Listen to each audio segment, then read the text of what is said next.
नमस्कार मित्रांनो, कोल्हापूर जिल्ह्यातील भोगवती सहकारी साखर कारखान्याने या वर्षीच्या हंगामातील गाळप झालेल्या 19,000 टन ऊसाचे बिल शेतकऱ्याच्या खात्यावर जमा केलेले आहे.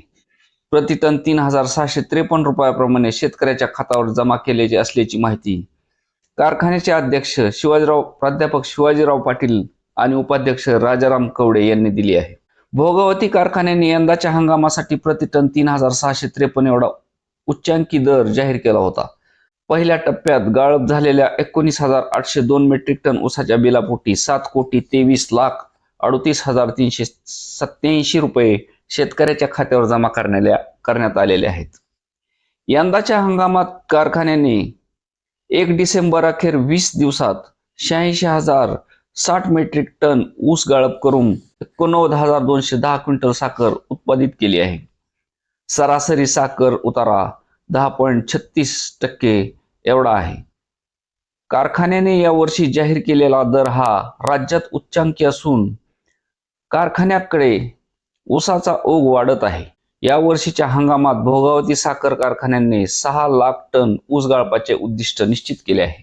ते पूर्ण करण्यासाठी कारखाना प्रशासन प्रयत्न करत आहे. कार्यक्षेत्रातील ऊस उत्पादकांनी आपला संपूर्ण ऊस कारखान्याला पुरवावा असे आवाहन कारखान्यामार्फत करण्यात येत आहे. राज्यातील हा उच्चांकी दर आहे. याआधी कोल्हापूर जिल्ह्यात मंडलिक कारखान्याने ऊस बिल खात्यावर जमा केलेले आहे. त्याबरोबरच सांगलीतील भारती शुगर्स करून 3300 रुपयांनी ऊस बिल देण्यात आले असले आणि बारामतीमधील छत्रपती साखर कारखान्याकडून 3101 रुपये हा पहिला हप्ता शेतकऱ्याच्या खात्यावर जमा केलेला आहे. त्याबरोबरच श्री दत्त साखर कारखान्यानेही शेतकऱ्यांच्या खात्यावर हे पैसे जमा केलेले आहेत. राज्याच्या विविध कारखान्याकडून आपला पहिला हप्ता हा आता शेतकऱ्यांच्या खात्यावर जमा करायला सुरुवात झाली असून बऱ्याच कारखान्यांनी 15 दिवसाचे तर काही कारखान्यांनी 1 महिन्याचे हे ऊस बिल शेतकऱ्याच्या खात्यावर जमा केलेले आहे.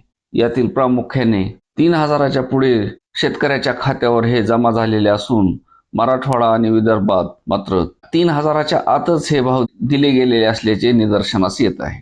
त्याबरोबरच बीड जिल्ह्यातील आता ऊस उत्पादक आणि कारखाना यांचा तिढा सुटला असून काल परवा बऱ्याच कारखान्यांनी त्यांचे भाव हे जाहीर केलेले असून आता ऊसतोड ही चालू झालेली आहे आणि वाहतूक ही सुरळीतपणे चालू झालेली आहे.